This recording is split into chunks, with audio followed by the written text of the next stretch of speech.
In this lesson, we're going to learn about shadows inside of 3ds Max. So here's where we left off in our last lesson. And you'll notice that in our scene, our teapot and our sphere is not casting a shadow on our table. And if we do a quick render of this, just hitting our quick render button, you'll notice that there are no shadows being displayed. So it kind of looks like our sphere and our teapot could actually be floating on top of our table here. So let's go ahead and discuss how we can actually create casted shadows. So to do this, it's pretty simple. We just select our light source, and what we need to do is actually check this shadows on, and this will actually create casted shadows. So now you can see a casted shadow on our teapot and on our table here. And you'll notice that in our realistic view, we can actually see this. So if you're in any other view, let's say for example you're on, let's say shaded, you won't be able to see those shadows generated. So let's go back to realistic, and you can see that in your viewport. Now if you need to be able to see just a little more accurate version of this scene, you can actually do another quick render and see that as well. But this is still pretty close to what's inside of our realistic viewport. So let's go ahead and close this. And what we want to do now is I want to just kind of discuss a couple of the different shadow types that we have available to us. So let's select our light source. And by default, 3ds Max will use shadow maps on standard spotlights and standard omni lights. Okay?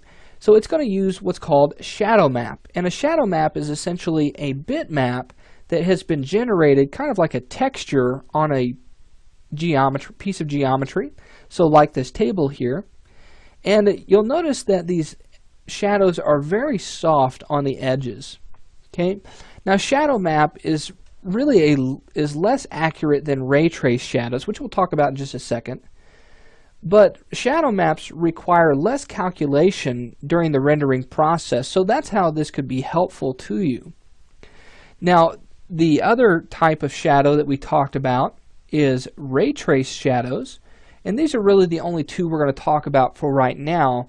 If you want to learn more about those types of shadows, you could really look into our lighting, Introduction to Lighting in 3ds Max. So let's switch this over to ray trace shadows, and if we just click in our viewport, you'll see that this updates, and you'll see that this shadow is a little bit harder around the edges than our shadow map. So let's go ahead and do a quick render of this just to see this a little bit better, and you can definitely see that this shadow is very, very hard here. Okay? Now, based on the shadow itself, you'll see that this is very black and very dense. And sometimes, well, really, shadows aren't really that dense unless there's only a single light source in the scene. So we can kind of fake this out, that light is bouncing off of other surfaces to really light up these shadows here. So to do that, we need to make sure that we're actually controlling some of our shadow parameters just as much as we are controlling our light parameters. So let's go to our shadow parameters here, and let's just expand that. And here we can see a couple of different options.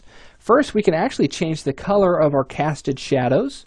So instead of being this black color, you could do red or green or whatever. But this will only change the color of the casted shadows. Okay? It won't actually change the shading that is on the back side of this polygon or on the back side of this sphere. So let me show you what I mean by that. Let's just click on this color swatch and switch this over to red, and you'll see that we still have this black shadow on our teapot and on our sphere, but our casted shadows have turned red here. Okay? So you want to be careful when using that. So let's scroll back down, and let's go to black and hit OK.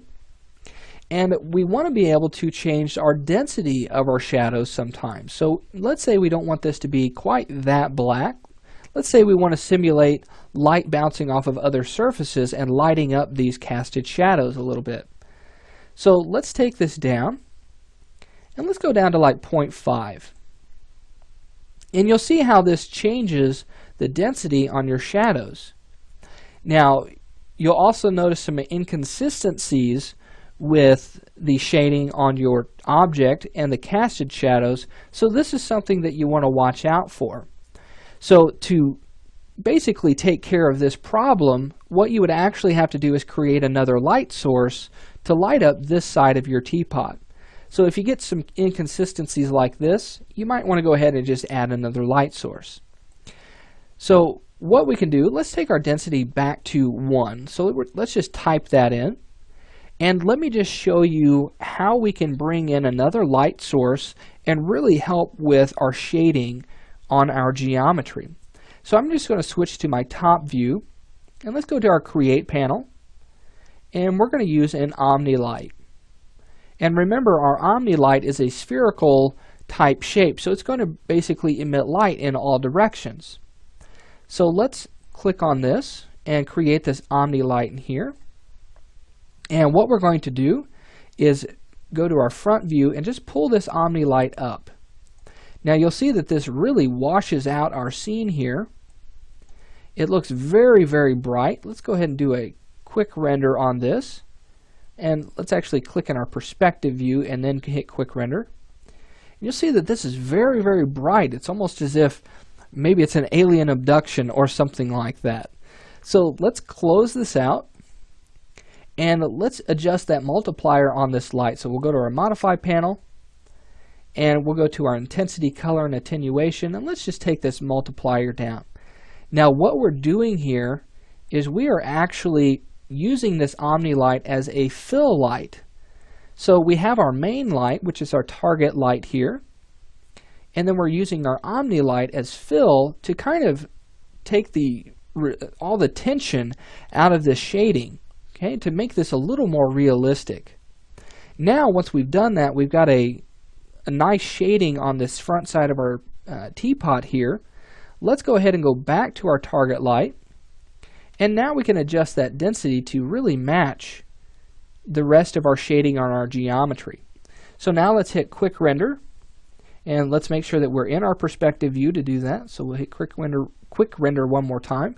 And now we're a little more consistent with our shadows that are on our geometry, as well as our casted shadows. So working with shadows is just as important as working with lights themselves. Okay? All right, so that wraps up for this lesson on our shading. So in our next lesson, we're going to finish this off by adding some materials to our geometry and getting this ready for a render.